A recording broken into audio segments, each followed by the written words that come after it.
Thank you all for joining us in the different corners of the world that you're joining us from. And this is the Women Forum Live Talk. Today, I am excited to welcome a friend and an amazing person in the world right now, Queen Nyakim, with whom we are going to dive into like deeper stuff as we go through this live show.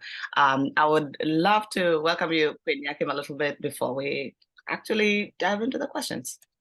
All right. Thank you so much for having me. And thank you everyone for being here today. I'm so excited to share my story and what I will do with you guys. So thanks for being here. Thanks for having me in Women Forum. It's such an honor.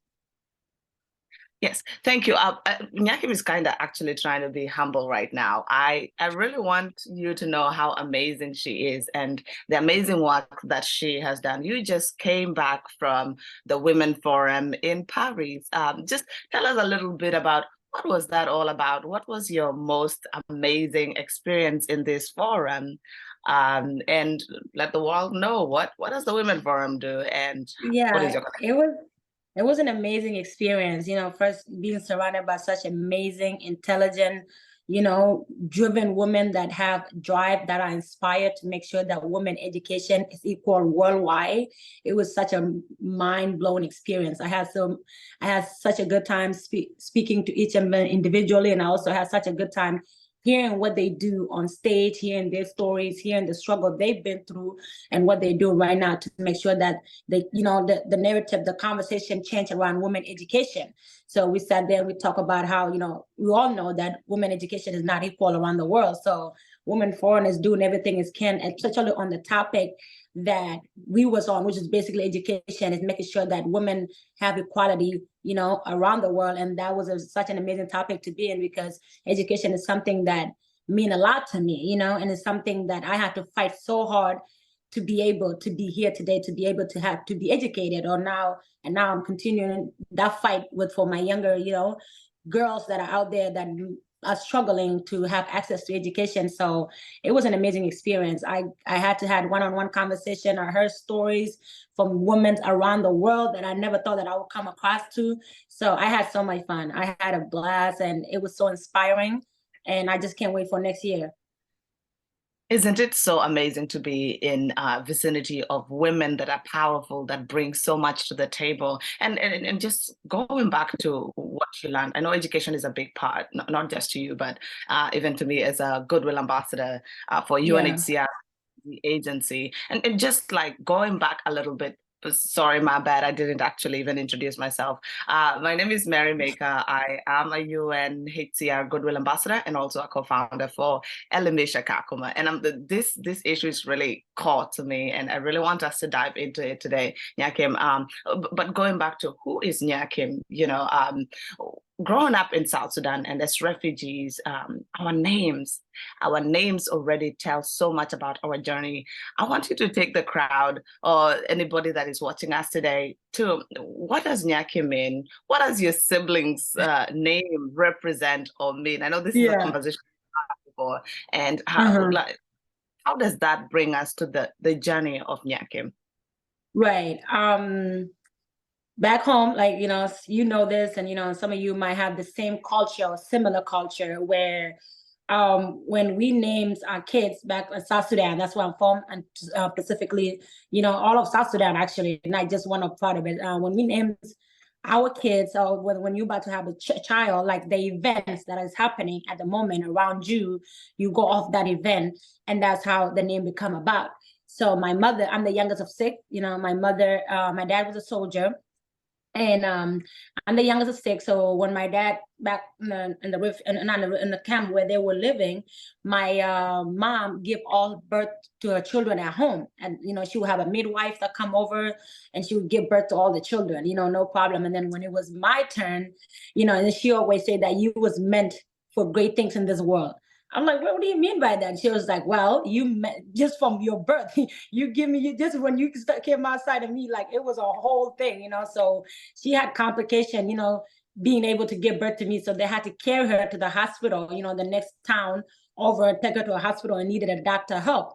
And that's where Nyakim come from. You know, the Nya part, the part of it, the NYA, like that stands for girl in my tribe, the Pacific tribe in North, and then the Kim is doctor. So I feel like she's like, you always need, you know, like, and then she feel like even from your birth, having to go to the hospital when, you know, like it was a trying time, hard time, not, you know, wasn't able to afford that.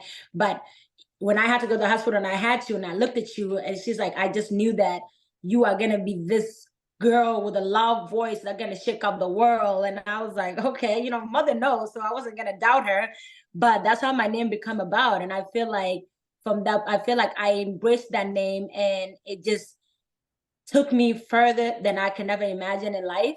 And, like I told you guys, I'm from South Sudan. I was born in South Sudan, in a refugee camp in South Sudan, because my mom flee South Sudan in 1993, way before I was born, because of the war that was going on. So I was born in a refugee camp in Ethiopia. So born and raised there, and you know, as a young girl, like being refugees is the hardest thing. We all know this. We all know the complication that refugees face every single day. And then, but I feel like my story was a little different, and I'm grateful like to be in a position to sit here and be like, I'm a refugee and I've been through this, and I'm here to tell you guys that I overcome what I've been through, and so can you. So I feel like I'm so honored and grateful to be in a position where I can sit here today and have these conversations and tell my story and let people know that how far I've come and how far I'm willing to go still, you know. Yes, just going back to you being born in Gambela, I feel like it's the start of Nyakim's journey, and it started way before your mother and your siblings made it to Ethiopia. What was transitioning like? You are a top model in America right now. What is that transition, leaving a refugee camp in Ethiopia to, you know, to Buffalo, New York? You know, that transition like? And especially I really wanted to focus on your mother, you know, coming with you know, to America, and what does that mean to see you go through education, and what is that looking even for her to educate herself on this new transition, and for you like to experience all of that?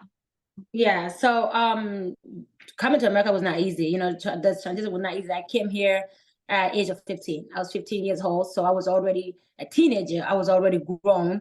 So, you know, my mother is my superhero. You know, like she's my shiro. I would say that she's my shiro, because that woman, you know, she the definition of a strong woman that is a go-getter and gonna make sure that, you know, she's like, she didn't get to go to school. She didn't get to have education, but she's like, I'm for sure gonna know that my children's are gonna do what I couldn't do or I couldn't accomplish.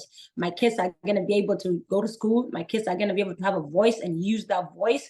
That's why when I speak out, you know, in the audience or I'm speaking anywhere, I'm like, this is my mother's voice. Like I hear it in my back of my head. I'm like, I'm literally speaking my mother's voice, because she's always someone that stand up for what's wrong. She stand up for women's rights. Even when we were in a refugee camp, I would see my mother marching with a bunch of women, you know, talking about if women don't want to get married early marriage, say no to early marriage. And I would look at, I'm like, what? I was so confused. You know, as a little girl, I'm looking at my mom marching down the refugee camp with a bunch of women, you know, saying no, that our children should not get married at a young age. Our children to go to school, our children to do this and do this. And they supporting the young girls because the boys are already set. But the girls were having such, you know, they were not being accepted, they wasn't letting them go to school. They would, as soon as they hit the age of 10, they're off. They married them off, you know? So I remember my mother always being that woman. So I always knew that it's inside of me somehow that I can stand up for a woman like that, like her. But it took me so long to figure that out. So back to what you were saying, we came to America at age of 15 years old, and we migrated in Buffalo, New York, you know, and then I didn't go to school because we couldn't afford to go to school, you know, in the refugee camp, even though my mom was trying to fight for it. It was so hard for us, it was a lot of us. So it was hard for me to go to school. So I didn't go to school until like we left the refugee camp in Gambela to Kakuma. And that's when when I was like 8 years old, 8, 9, that's when I went to school. So I had like 3 years of schooling in me before I came to America. So coming to America, the language barrier was already there because I didn't know English.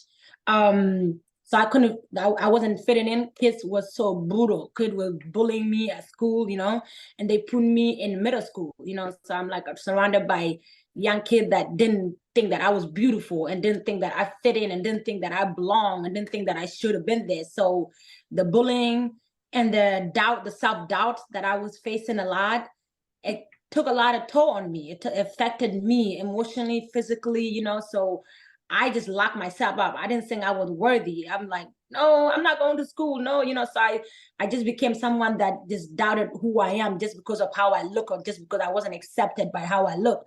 And that went on for so long, you know. And then my mother one day, you know, was like, okay, this gotta stop. Like, we're not letting other people's opinion affect you. You have so much more that you need to do in this life. And it's not gonna be what other people said. It's gonna be what you want. It's like, so what they say you're too dark. So what they say that you this. So what they discriminate against you. You know where you come from and you know where you're going.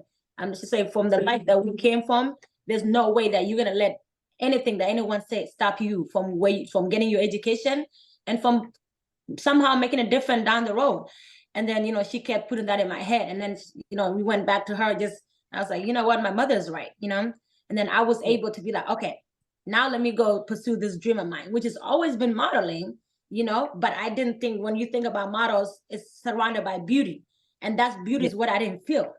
I didn't feel that, you know, for so long. I was like, I'm this refugee girl that just came from the not educated, not beautiful, not this. There were just so many negative things that was saying about me, and I was believing them.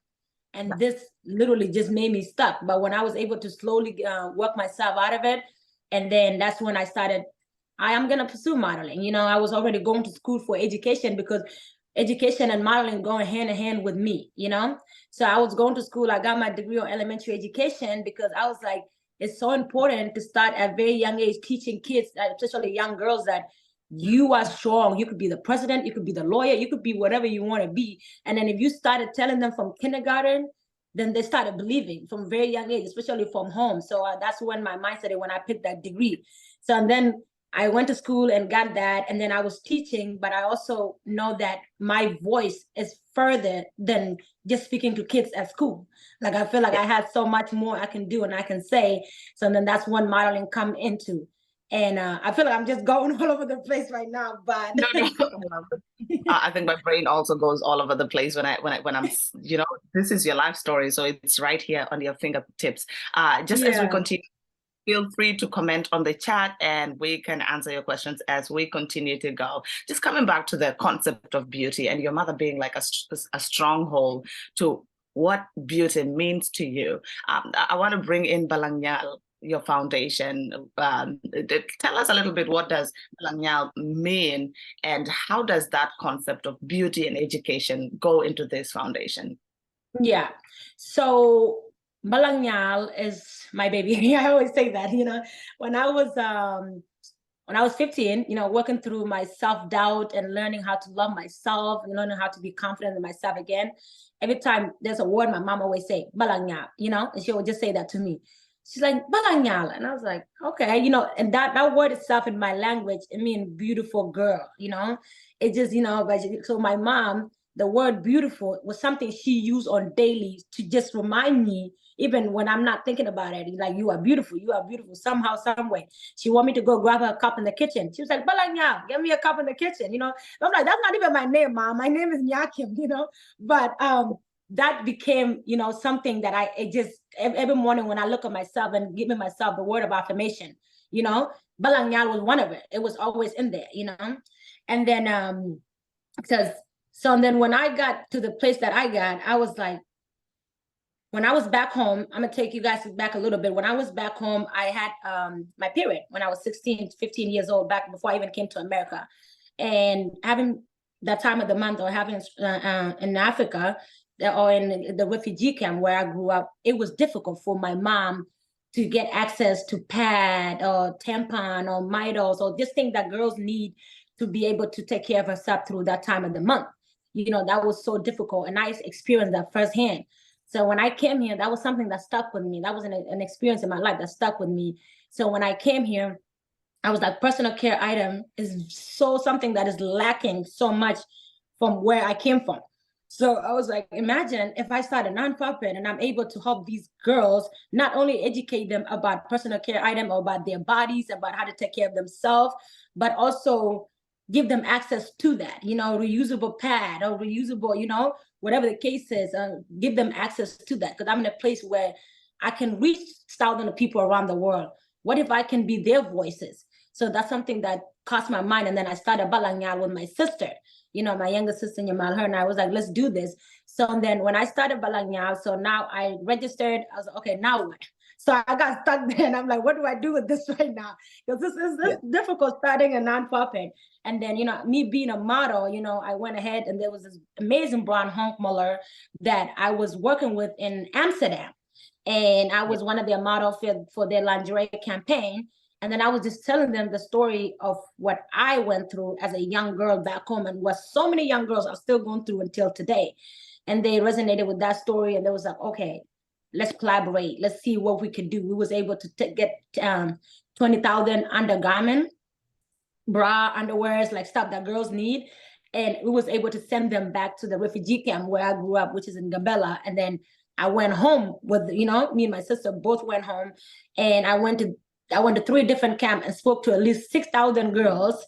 And then, I went ahead and distribute these undergarments to these girls. And it was so amazing. And I just see the joy that was in their faces and how not only were they grateful for the piece of bra they had, but for them seeing me in their face, and that's them seeing a glimpse of their future, what they can do, how they can get out of the position they're in right now, because someone that was in the position like them was able to get out of that and is here able to come back and do this. So it was so much, there's a power in a success story, even though I'm not at where I want to be in life, but just that I'm able to be somewhere and then going back and showing them that we can get out of this position and we can be something more than just a child, somebody's wife, or a mother or a cleaner or whatever they consider us to be.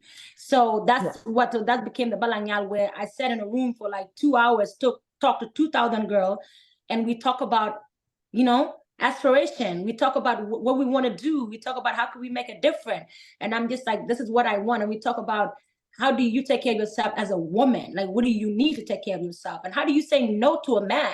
If a man want to come to you, you're 15 years old and want to be intimate with you, why do you say no? And if you can't say no, what do you use to protect yourself? These conversations that are considered to be taboo back home, it's conversation we're having through BalangNyal with these girls. And I want to give them mentor and access and want to be able to let them feel comfortable. Seeing someone as my age back home, 30 years old and not married, that's a taboo.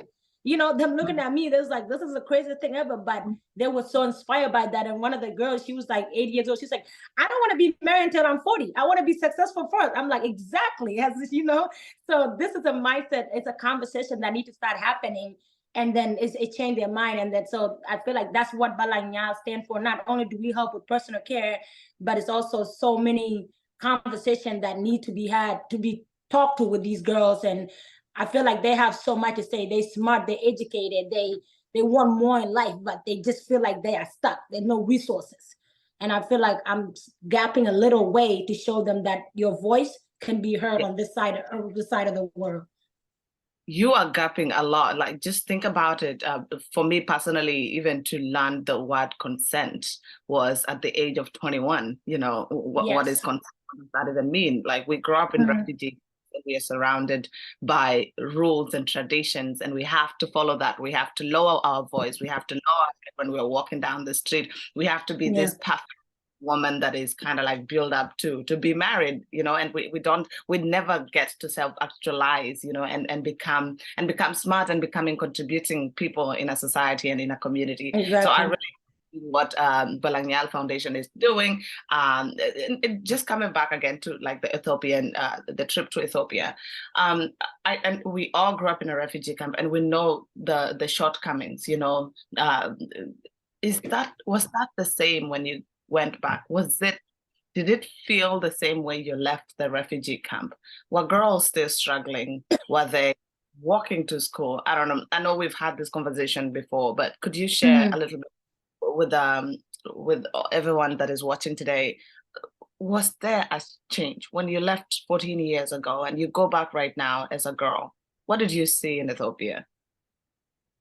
Oh, honestly, there was barely, like, the only thing that changed was the environment. Was that there's more building, they build more building, or there's more stores, or it's just the environment. But the stigma or the fact that girls are supposed to be home at a certain time and cooking for their brothers and their dad and their mother, that hasn't changed. Because when I went back home, I was expecting to, like, I don't know, see a change, right? Be like, I've been gone, I left home 18 years ago. I'm going back in 18 years, so I'm expecting to see some type of change. So I went to these refugee camp and I'm speaking to these girls and I'm seeing, and as I'm driving through the camp, I'm seeing, I'm looking at these girls, there's barely a change. They're still walking to miles and miles just to fresh water. They're still walking miles and miles just to go and get wood to be able to chop down and cook for their brothers. They would go to school and come home from school at 3 o'clock. Because I had a conversation with a group of girls, and one of them, they was like, because I was asking them, what do they need? What is the main thing they need? And one of the girls was like, flashlight. And I was like, what do you need flashlight for? I was confused at the time because I was like, what do you need flashlight for? And they was like, well, when we come back from school, we have to put our books down and our homeworks and our reading. We have to go in fresh water and cook and do this and milk the cows and do this and do that. And then by the time we're done with our house chores that we're supposed to do with for our mom and dad, then the sun go down and the electricity in Gambela and the refugee camp is it's not very consistent. Like, it go on and off. So when it's dark, now they don't have light to read or do their homework. And for that, now they go, the next morning, they fall behind in school. They fall behind in classes because they didn't get to read the subject from the day before. And then when you fall behind in the same class 2 or 3 times, it's only a matter of time before you drop out. And then they start dropping out. And then another thing that making them not go to school when they're on their period, that's 3 or some girls 4 days, some girls a week, they don't go to school for that time. Because it's not like America where you could just, or Europe or around the world where you could just, you know what you need to take care of as a woman and boom, go about your day, go to work, go to school. But back home, they have to be in one place. They can't leave. Either they're in pain, either they have nothing to protect themselves or they don't want to be embarrassed, and then they just stay home and then missing school a week. And then by the time you come back, you're not, you're so behind that you just drop out of school. So that hasn't changed. We got so much work to do. And I feel like it broke my heart, but I also wanted to hear their story. And it's just amazing how they want to be educated so bad. They want to be more in life so bad. But the circumstances is less to them than the boys, It's making them seem like it's so hard. It's like I could see it, but it's so hard to reach as a woman. And that's the narrative that I'm trying to change, that I want us to change. I feel like we have voices as a refugee, and our voices need to be heard around the world. And I feel like, especially the East African or the refugees that come from, the East Africa, the world, I feel like we need to bring our voices to the table for the world. That's why I'm so grateful for opportunity like this Women Forum, because this is 2 Sudanese refugee girls, and you're hearing our voices. And I feel like this is something that need to happen more often, This is incredible, and just bringing back the questions to the audience today. Think about it. You've talked about refugees' voices being included on a table. What does that table look like? Do you know who refugees are? Do you understand the disparities that are in refugee camps? Do we ever get to tell our own story? Our stories are the only things that we end up like holding on to. All these girls that you met in Ethiopia, their stories is the only thing they're living on. Just to give you a little bit of statistics, currently worldwide, we have 114 million displaced refugees around the world. And as we are currently in the Global Refugee Forum, currently happening in Geneva, these are the voices that we're bringing to the table, but we still even don't have enough. This just started years ago. So thinking about the numbers again, 114 million displaced refugees worldwide. And in there is Nyakim, in there is Mary, and never even finding home. I want you to tell me a little bit, like, what does home mean for you? How have you been able to cope with fashion in America, like generally, like you went viral in 2016, I believe. And what does that mean for you? And how does the concept of beauty that you've given yourself and that your mother has always reminded you still?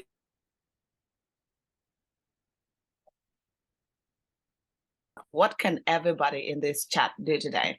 Again, please feel free to put questions in the Q&A or in the chat, and we'll be able to get back to you in a few minutes.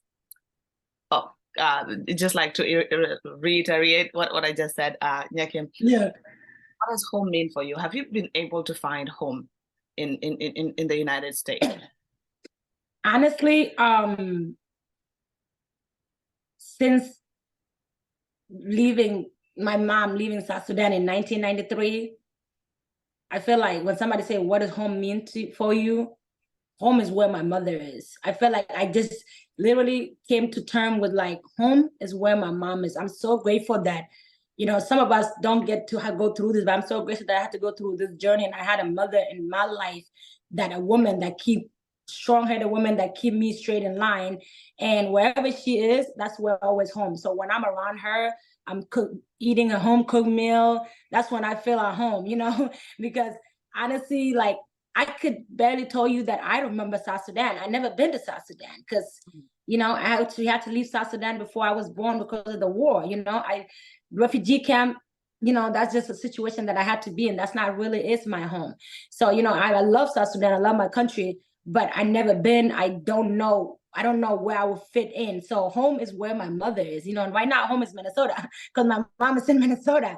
When she go to Gambela, that will be home. If she go to India, that's home, so that's always, but it's like and my mom always told me that home is really not a place. So she always even told me that church is not a place, so you have to create your home. Your home is your community, the people you have around you that you can count on, that you go for advice. If that's your home, that's your home. If you're a group of friends that always have your back, that's your home, so it's always, you have to create that circle that is healthy for you, that you feel like, I feel like I could just sit here and say, or just pour out, cry, yell, scream, laugh.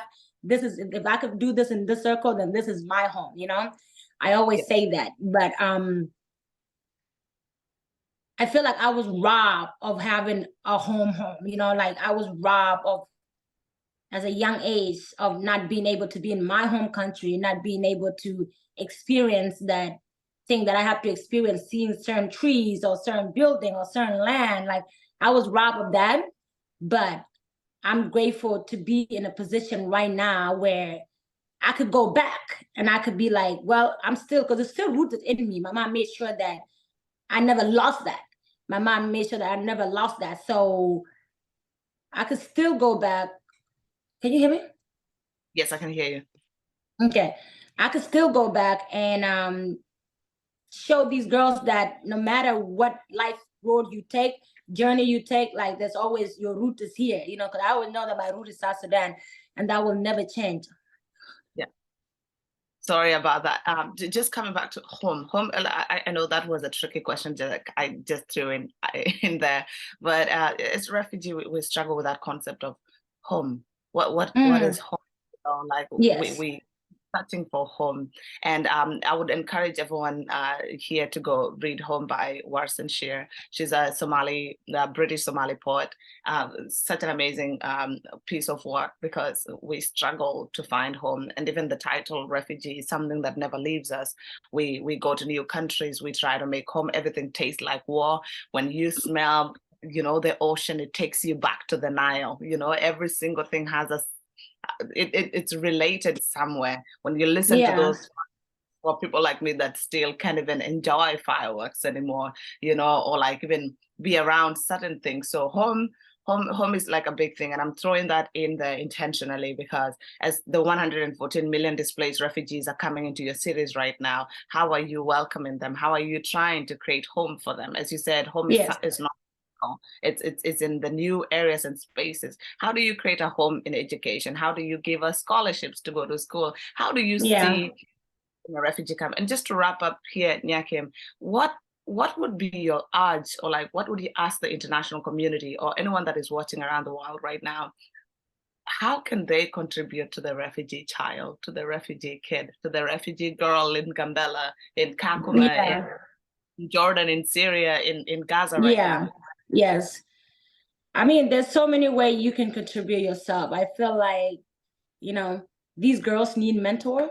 You know, I feel like these girls need to see women that are walking in shoes that they can barely imagine that they can walk in. They see women that are making changes. They need to see women that are making changes. So, you know, that's one thing that I feel like you can do. But also, like, you know, when we think about refugee, you know, of course, we think about health, you know, food and education. We barely think about the women personal care items, you know. And I feel like personal care is something that is so important to these little young girls. They don't talk about it because they're scared to talk about it, because they feel like they make it as a taboo to talk about it. But I feel like that is something, that's a topic that we barely talk about, or we barely feel like refugees need, but there's so many girls that need this. And I feel like being able, if you somehow connected with a brand that is able to, if you somehow connected with a brand that's able to help these girls, you know, able to be like, hey, we have these backup, you know, item that we could ship out or we could donate, you know, donation, being able to help donating. And it's not even donating your time, donating your, you know, resources, donating, you know, however you're able to donate and help these girls out, because they need help. You know, even this whole flashlight situation is something that I'm so passionate about. You know, like if you know somebody that work with flashlight that is able to, you know, help group of girls. If you help 10 girls, that's something, you know, help 20 girls, that is something. I'm like, I can't help all of them at once, but slowly but surely. And, you know, I'm here asking you guys if somehow, some way, you know, you can connect with these girls' story or hear their story. And, you know, my Instagram, or the Instagram for BalangNyal is BalangNyal Foundation. So you could go see such beautiful young women that just want to make a difference with their lives. And yeah, those are some of the ways that you can help, you know. Thank you, Nyakim. I know like we are coming to the end of the live chat. I'll just ask one question. I'm really sorry that we didn't get any of your questions. Please send any of your questions to the Women Forum, and we will be able to send out a follow-up email to kind of like answer all of this. But just like a last question for you, Nyakim, someone is asking a question that is really key out here. First of all, they're like, what does Nyakim actually mean? I think you talked about it a little bit earlier, but like, okay, what does Nyakim mean? Yes, and the other question that they're asking is more on hair, which is like, I know this is so sensitive for me. Like, so it's more like, how do you uplift brown and Black girls, specifically on the issues of hair? How do we promote self-worth and acceptance in the world for our hair texture, you know, in the Afro, natural, braided, and extensions? And I know like there's a model, this is a crazy topic. So hair and makeup is a crazy topic for Black girls in this industry we're in, this world we're in, this society. It's not just like in my industry, the society in general. But the first question I'm gonna answer, what does Nyakim mean? So Kim mean doctor, and the Kim part, I mean doctor, and then Nya is girl in my tribe in Nuer, South Sudan. So Nyakim is girl doctor, which is so, that's not what, it's not saying I was gonna be a doctor. So basically when my mom was giving birth, you know, like she was having complication with, you know, with my birth. So they had to take her, they needed a hospital, they needed a doctor help. And in our country, every time you give birth, something have to be happening.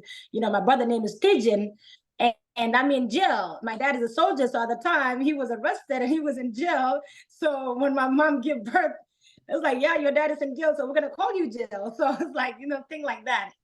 But yeah, back to the question about the hair. It's a topic that I feel like as Black women, we're doing such an amazing job at it right now, making sure that we're talking about it, making sure that we're letting people know that our hair, our crowns, is beautiful. However texture coming, however length are coming, is beautiful. I feel like we're doing such an amazing job at it right now at this day and age. But back not even that long ago, where I was told so many times where my hair gets chopped or cut off because I don't know, it's too bushy. They want it too short. They wanted super bald. They wanted this, where my hair is never good enough. They wanted a wig over it. They wanted this. So I know firsthand what that feel like to go through this journey of loving my hair. And then, you know, there was time in my life where I didn't ever choose to show my natural hair. All I ever wore was wigs and, you know, and braids and stuff like that, because I didn't think my natural hair was beautiful until, you know, I had to like do my research, the roots of, you know, our crown, our hair, like our hair texture come in so many different texture, colors. So it just come in so many ways, and it's beautiful the way it is. And I feel like that's a conversation we've been having with the society. It's not just one industry, with the society for so long now. And I feel like we're doing such an amazing job at it, letting people know that you're not gonna fire me at workforces because of the texture of my hair, because Mary's wearing an afro. Oh, this is not professional. Who's you to tell me or tell us what's professional, what's not? And I feel like we are using our voice, and we're letting people know around the world that our hair is our identity, is part of who we are. Just like I want to go to an Asian shop and be like, oh, your hair is too slick, it's too soft, cut it off. No, it's beautiful just the way it is, you know. So I feel like it's a topic that we've been dealing with for so long, but we're also doing such a good job making sure that we let people know that our hair is part of who we are. This is the crown that we carry. Yes, thank you so much, Nyakim, for that. And if you want to even explore more about this, there is a play right now on Broadway. It's called Jaja's African Hair Braiding by Jocelyn Bior. Please read about it. It mostly like explore, you know, Harlem and all the salons, the African salons, and just even appreciating hair. So I'm just like a recommendation for all of you. Once again, thank you all so much for joining our live show. If you have more questions, please send them through to the Women Forum, and we will be able to follow up on that. Follow Nyakim at official Nyakim on Instagram, and you can follow on her journey for BalangNyal. You can go to BalangNyal Foundation LinkedIn, and you will learn more about the work that she's doing in Ethiopia and in the refugee camp where she was born. Thank you once again for joining the live. Thank you, everyone. Appreciate you guys. It was so lovely doing this. I'm so honored. Thank you so much. So great talking to each and every one of you guys. Thank you. Bye-bye. Bye.